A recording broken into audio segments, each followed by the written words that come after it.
Acompañando hoy en el panel Daniel Pérez, ¿se acuerdan? Ya estuvo acá. Creo que también como invitado, porque supo ocupar el cargo de director de trabajo, ¿no? En la administración anterior. Director de Empleo y subsecretario de Ahí Trabajo. está. Bueno, hoy lo tenemos como panelista invitado. Vamos a arrancar con la revinculación al sistema educativo, aspiracionalmente, de unos 5.200 chicos que están por fuera, que quedaron por fuera porque se fueron, se salieron, no se reinscribieron. Recién mañana, creo que van a estar pronto los números, se sabe finalmente cuántos lograron recuperarse de esos 5.200. Vamos a repasar primero una crónica de Telemundo que tiene declaraciones del presidente de la ANEP, porque esto es algo que impulsa la propia ANEP. Mira.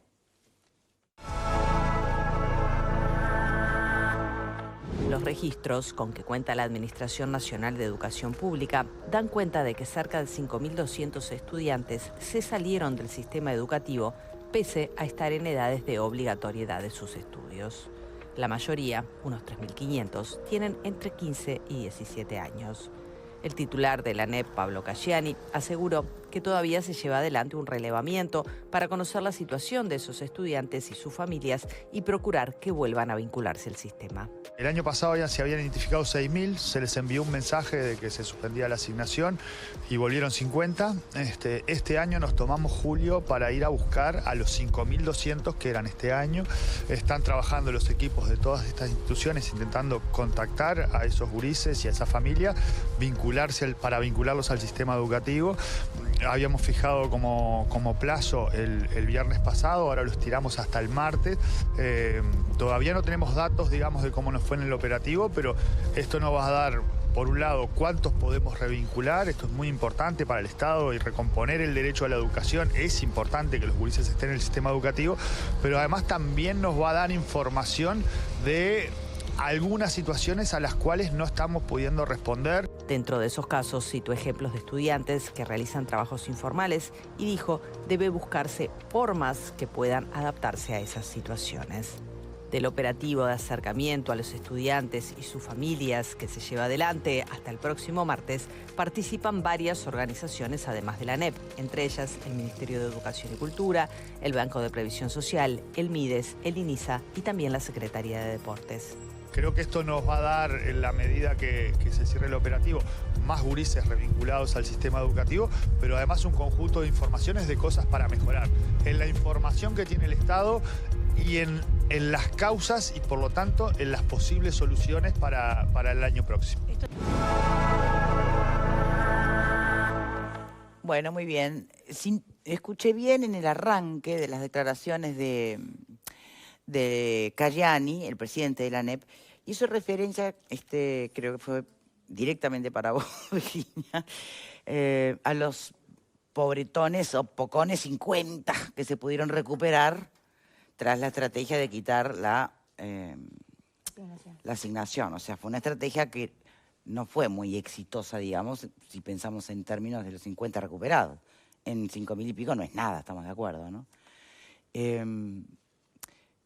Yo no sé cuáles van a ser los números finales de lo que, digamos, de la campaña de este año.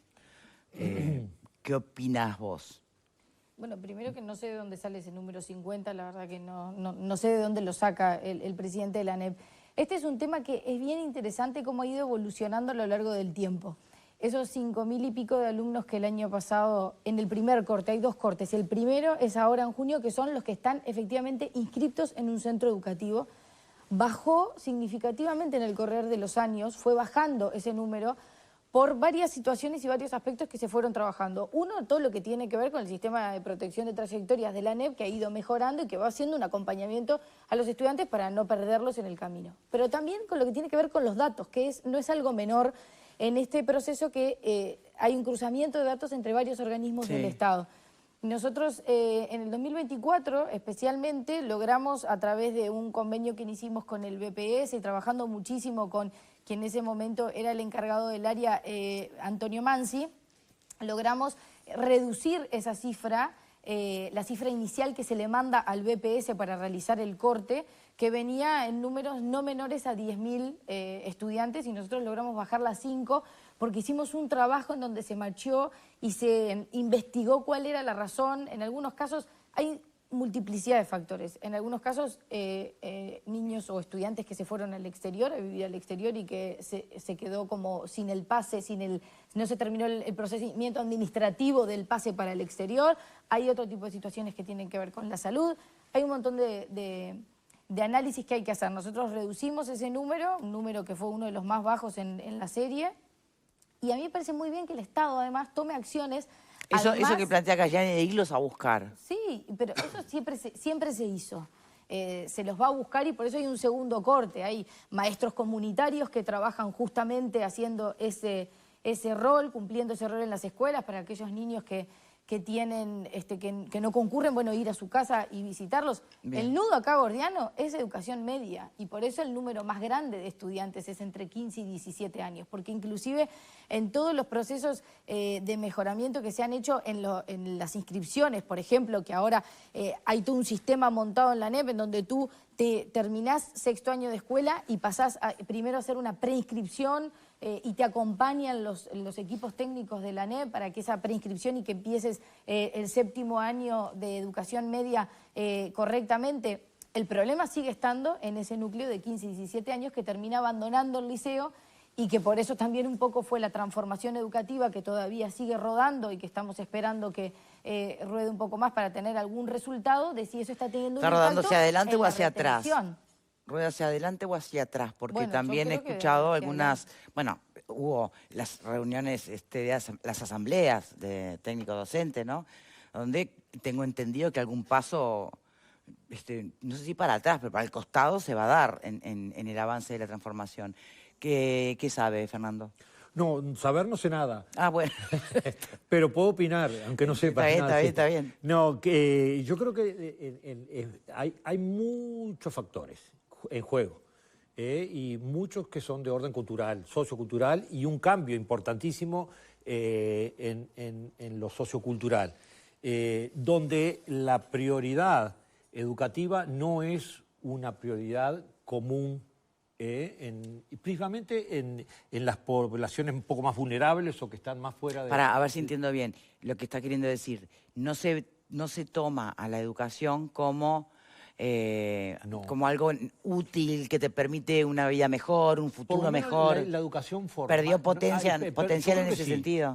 Y eso está fuertemente, entre otras cosas, por el avance tecnológico, por las redes sociales, por acceder a la información como una ilusión de control más cercana. Creo que hay otra vez muchos factores en juego. El punto, yo creo que acá es que entre la sociedad inmediatista y la educación, que te implica un proceso y un sacrificio y un entrenamiento, y aprender no es una tarea sencilla, creo que la urgencia se impone. Pero hay que ir por ellos. ¿Ese es el camino? Yo creo que uno a uno. Yo creo que ¿Es ellos o es sus familias? Mira, es todo. Es ellos, su familia, es los contextos que hacen que esto no funcione. ¿Por qué? Porque la educación de un pueblo es lo que hace que ese pueblo progrese o no progrese. Sí, y yo creo que renunciar, o que los factores que están incidiendo en contra de la educación se impongan al funcionamiento del país, creo que es una campaña que tenemos que hacer entre todos. Es más, esto es de interés nacional, y ese interés debería ser de todos los sectores de pensamiento, políticos, en fin. Y creo que no debemos claudicar en esta tarea, porque necesitamos, para un mundo que cada vez se vuelve más desafiante, necesitamos seres pensantes. Sí, pero en eso creo que hay consenso. El tema es el camino.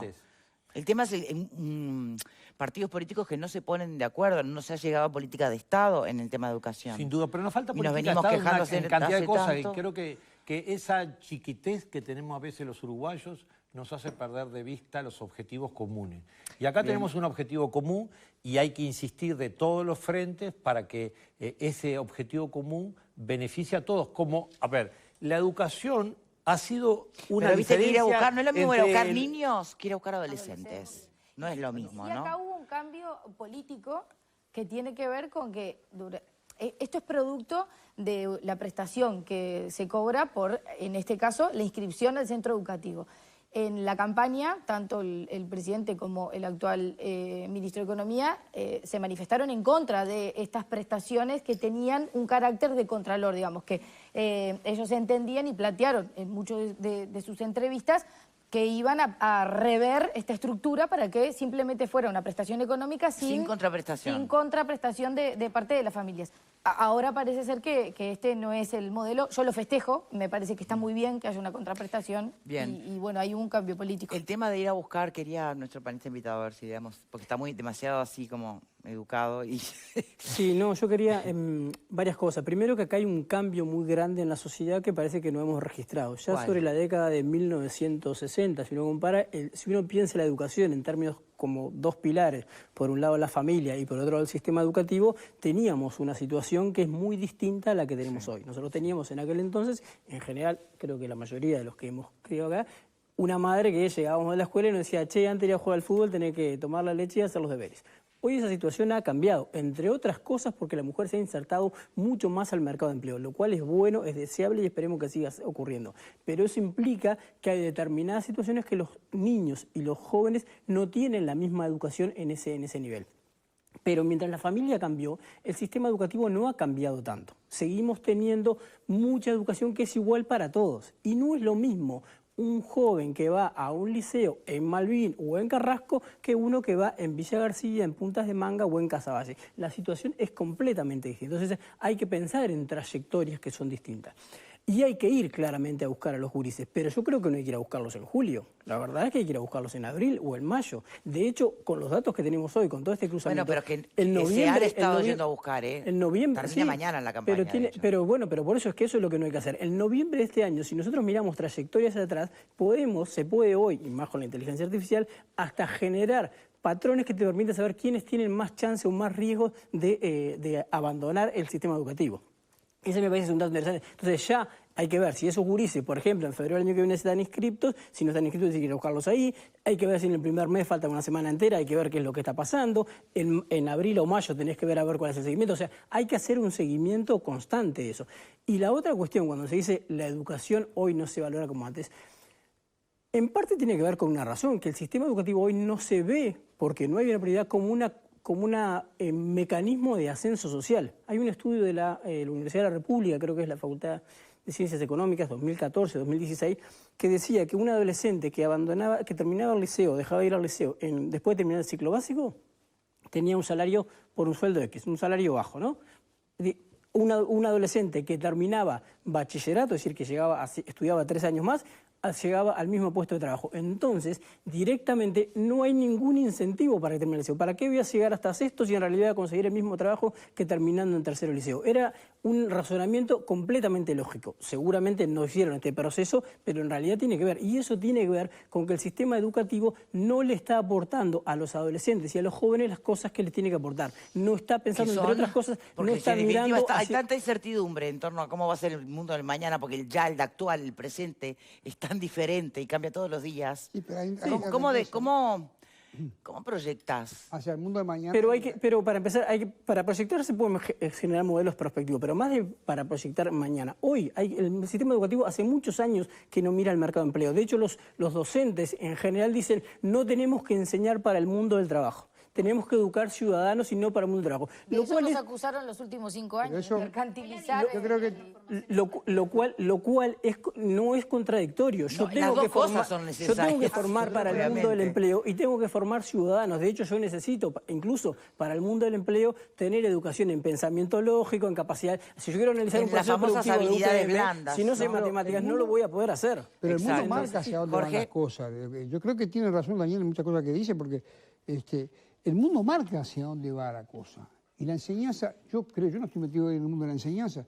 Alguna vez comenté aquí mismo. El mundo marca y acá creo que volvieron a poner más geografía y sacaron un poco de computación. Pero te termino de redondear. Sí. Para lo que me educaron a mí, en la década del 70, era para reparar lo que otros inventaban y ponían en funcionamiento. Y en eso somos muy buenos. Ahora, hoy eso no camina más. Lo que camina es quien crea cosas. quién pone inteligencia a las cosas. Y por eso el Uruguay tiene un desafío tremendo. ¿Por qué? Porque su base económica finalmente hoy sigue siendo la misma que en 1850. A criar vaca, a pasto, matarla, partirla al medio y venderlas. Entonces, ¿cómo fue el desarrollo de otras cosas? El software, por ejemplo. Donde un montón de uruguayos, alguna respuesta ha dado, el sistema educativo no es que no ha sido nada, ¿no? Porque si generaron tantos programadores que se venden hoy, no sé si 3.000 millones de dólares creo de software para el exterior, bueno, eso surgió porque esa gente se educó en el sistema uruguayo, en el sistema educativo nuestro. Ahora, eso hay que potenciarlo mucho más si queremos tener un país con crecimiento. Y el hecho de que los gurises no vayan a la escuela o al liceo es un problema, pero el hecho de que se vayan y no vuelvan, porque tiene razón lo que dice Daniel, capaz que no ven un ascenso social ahí. Dice, ¿yo para qué me voy a forzar si voy a llegar al mismo lugar al otro que el otro que finalmente... Bueno, por eso hay que ver cómo... Yo no sé cómo se reperfila todo eso, no sé cómo se reperfila el sistema educativo. Yo tengo la sensación, sacando la UTEC, que creo que ha dado resultados, tengo la sensación que todo lo nadie que se mete con la UTEC, tenés razón, nadie se mete con la UTEC. No, pero, se respeta. pero la verdad, yo no sé, no es por nada, porque yo creo que está dando resultados. Ahora, me parece que el sistema de la escuela, el liceo, no enseña a los niños a crear, no enseña a los niños a que se imaginen cosas, a qué puede pasar, cómo puede ser, qué cosas podés desarrollar, sino que enseña a leer, a escribir, a emparejar un nivel de enseñanza que me parece que con eso hoy no alcanza para el futuro que se le viene al Uruguay. Pablo, te veía anotando ahí cositas, no sé si es de este tema o de la lista del súper que te quedó pendiente. Ambas dos, diría Carolina Cose. Es un dicho. Lo que estaba anotando era, me estaba fijando un poco en la cantidad de chiquilines que cursan educación secundaria. Aproximadamente unos 300.000 chiquilines que cursan educación secundaria. 217.000 van a centros educativos públicos. Entonces me llama la atención el número de 3.500, que es lo que estaban hablando en el informe, que van entre 15 y 17 años. Yo comparto lo que, digo, por un tema de razonamiento lógico, ¿no? Todo lo que han expresado ustedes. Pero entiendo que se debería ir a la causa. ¿Cuál es la desmotivación que tiene un chiquilín entre 15 y 17 años para abandonar la secundaria? Con lo que todo eso implica, ¿no? Porque no solo implica... ¿Cuál es la motivación para seguir? O para seguir, porque más allá del tipo de educación que a vos te brinden, vos creas todo un entorno de amigos, relaciones, etcétera, en esa secundaria, que eso colabora a tu sentido de pertenencia en que vos vayas a determinado liceo porque tenés determinado tipo de relaciones, amistades y demás. Entonces, es verdad ese punto, ¿no? Y claro, es verdad. Porque a vos te motiva, por supuesto. A mí no me motiva ir al liceo y levantarme temprano para ir a geografía, historia y demás, pero me motivaba ese sentido de pertenencia que yo tenía. Pero también tenías un entorno familiar que no era una opción no ir, Pablo. No, por supuesto que no era una opción, pero me motivaba mucho también ese sentido de pertenencia de tus amistades en la adolescencia, en la época liceal. Entonces, me parece que creo que es una de las causas fundamentales, es cuál es esa falta de motivación o desmotivación en determinados centros educativos, porque no son en todos. Creo que el informe, me imagino que los datos los deben de tener bastante más pulido, detallado de cuáles son los centros donde se da más inasistencia o cuáles son los centros donde se abandonan más y en qué años se abandona y demás. Me parece que tendría que ir al fondo del asunto, porque este tema lo hablamos todos los años. El tema de la deserción, de la desmotivación. Y lo que hay una cosa que está probada es que no es la contraprestación de una asignación familiar con los números que tenemos, que si de 5.200 solo 50 pudieron recuperarse. Pero no es verdad ese número, Pablo, no lo repitas porque no es verdad que solo 50 se pudieron recuperar. 50, 100... Capaz que fue metafórico 150, lo que dijo Galliani, ¿no? Por dar una cifra pobretona. Imagino que habrá sido eso lo que quiso. De hecho, si el año pasado había 6.000 y ahora hay 5.200, por lo menos 800 está. Bueno, pero el hecho que pone que sean 800, 900, pero no es la causa motivacional que a vos te den una asignación familiar contra una contraprestación porque vayas al liceo. Hay algo mucho más de fondo que creo que ahí es donde se debe atacar. No es el tema exclusivamente del dinero. Bien. Mensaje, buenas tardes. Son muchos los mensajes que van llegando, ¿no? Pero quiero leer este porque también es verdad. Hay instituciones que no tienen deserciones y que tienen altos porcentajes de excelencia estudiantil. Quien me escribe justo quiere citar el ejemplo del liceo militar, que nadie habla o que incluso alguien intentó en algún momento darle de baja. Pero hoy, por ejemplo, en la radio, conversaba con el fundador de una organización argentina que vino a instalarse aquí, es una fundación que trabaja con algunas escuelas y liceos, y hay 2 escuelas en Uruguay, una en Montevideo y otra en Punta del Este, que fueron premiadas con nivel de excelencia, no tanto por el aprendizaje, aunque eso es como una consecuencia lógica, sino por el entorno laboral, la cultura docente, la manera en que asumen, en que valoran y le permiten ese reinventarse al cuerpo docente, ¿no? Los tienen motivados y por ende, la consecuencia lógica, ¿cuál es? Más retención de alumnos, más interés, más aprendizaje. O sea, hay caminos que se están recorriendo que están buenos. Yo creo que cuando hablamos de la deserción nos estamos poniendo un espejo adelante que capaz es demasiado negativo, ¿no? Es que los números no son tan malos para el contexto. Yo realmente de 5.000, y estamos hablando del corte que se hace para que se inscriban. No es los que se abandonan el sistema educativo.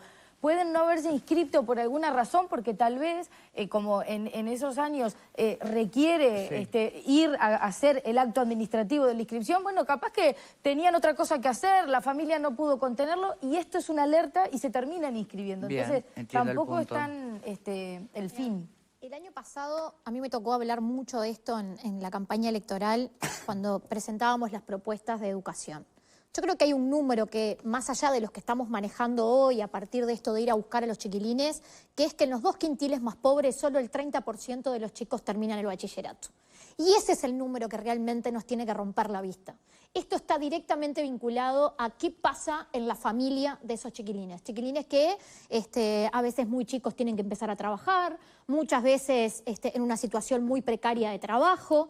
No tiene solamente que ver. Y es más, la encuesta daba que la mayoría de esos chiquilines quería terminar el liceo y su situación, el entorno, su familia, no se lo permitía.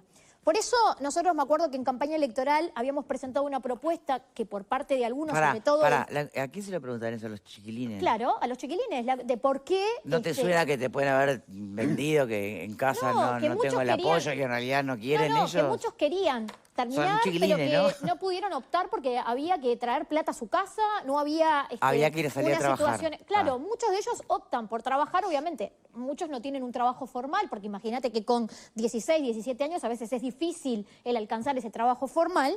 Y me acuerdo que nosotros habíamos planteado esa propuesta, ¿se acuerdan? De la partida económica para los chicos entre que terminaban quinto, si era progresiva o era todo de una, había sido la discusión, ¿no? En aquel momento era una partida en el entorno de 80.000 pesos en el año, que se pagaba con 2 cortes en el año para los chiquilines que terminaban con 18 años quinto y hasta 20 años sexto, y la suma era el doble en sexto. ¿Por qué esos 160.000 pesos en sexto? Pensando en lo que podía ser la sustitución de un trabajo como excusa para no ir. Que tuvieran herramientas, que pudieran empezar con su proyecto personal, su negocio, que los incentivara a que terminaron quinto, sexto y después podían seguir. No, y sobre todo que la excusa de no sigo porque tengo que traer algo de plata a casa. Exactamente. Entonces ahí estaba el apoyo a su familia, y también lo que tenía que ver con una proyección personal de decir, bueno, yo con este dinero termino el bachillerato,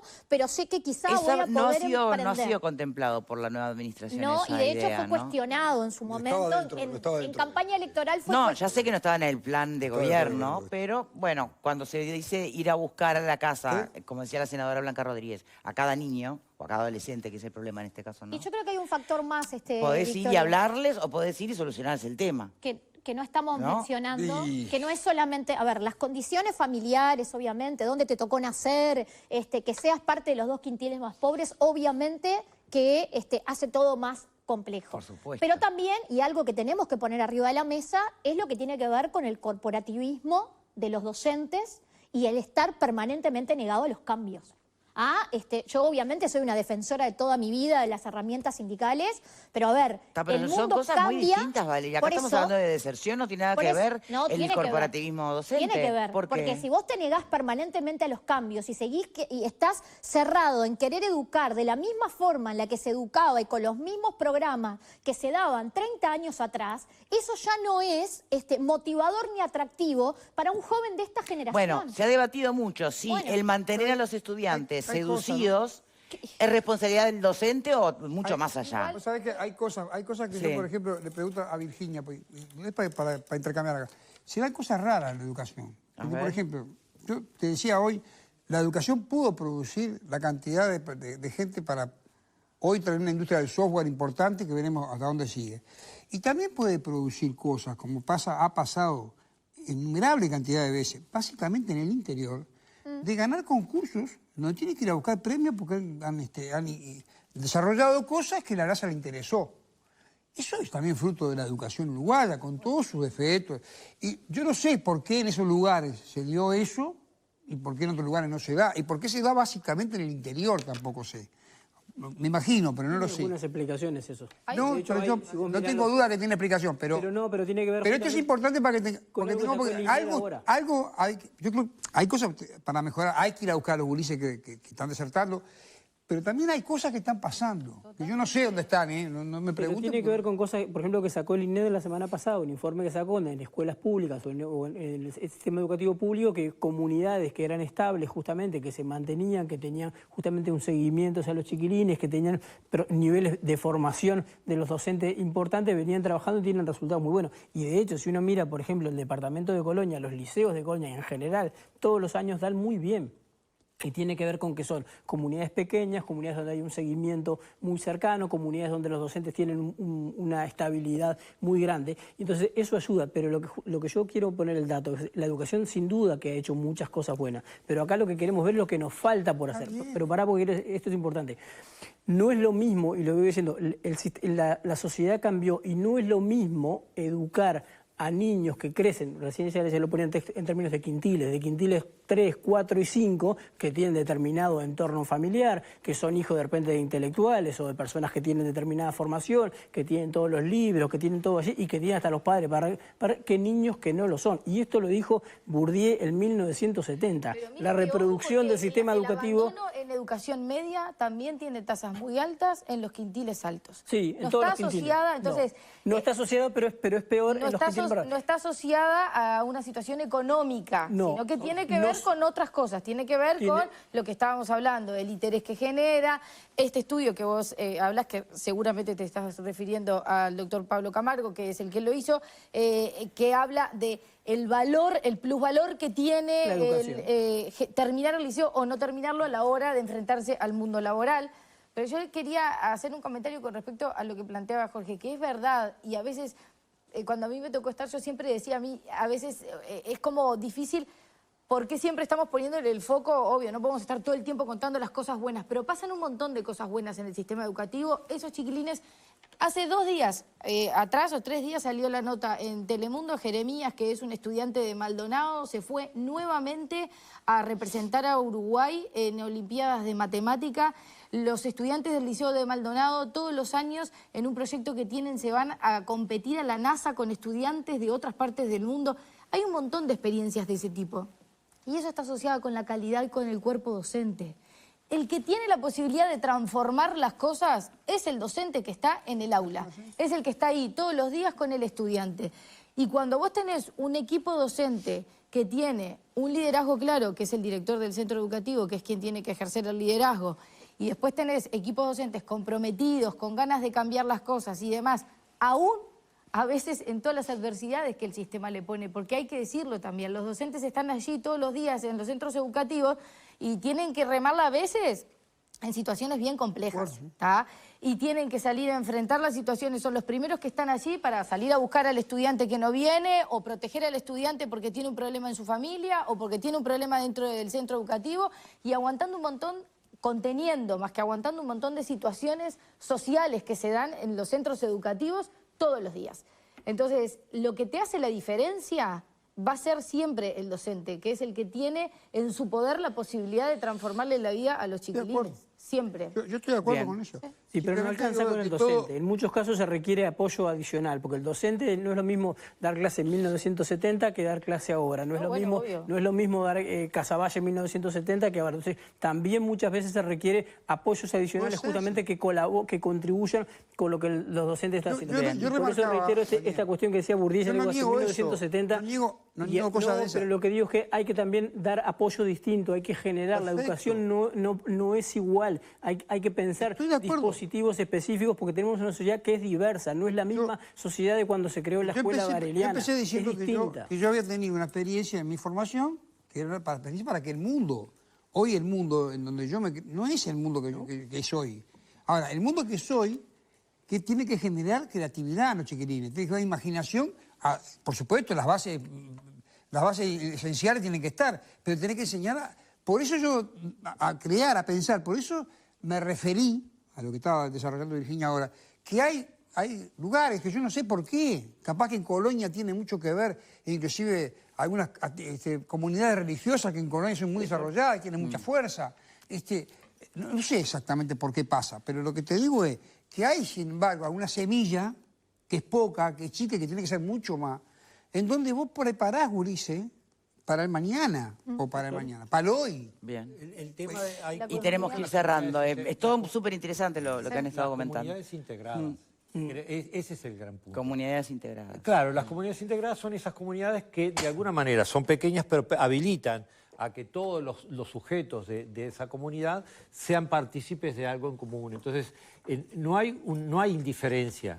El proyecto de la escuela rural es el proyecto de la comunidad, que involucra comerciantes, involucra a autoridades del orden político, que involucra a comunidades religiosas, en fin, que involucra a la familia. Entonces, esa historia de la comunidad integrada creo que es una cosa que, curiosamente, en la metrópolis no se da con tanta calidad de personalización que se da en las comunidades pequeñas e integradas. Pero en media, la escuela es otra historia. Sí, son realidades distintas, es verdad, pero bueno, son aproximaciones. Una escuela, yo lo que estoy diciendo es el contexto cultural para una escuela. Sí. Una escuela en un contexto de comunidad integrada responde de manera diferente.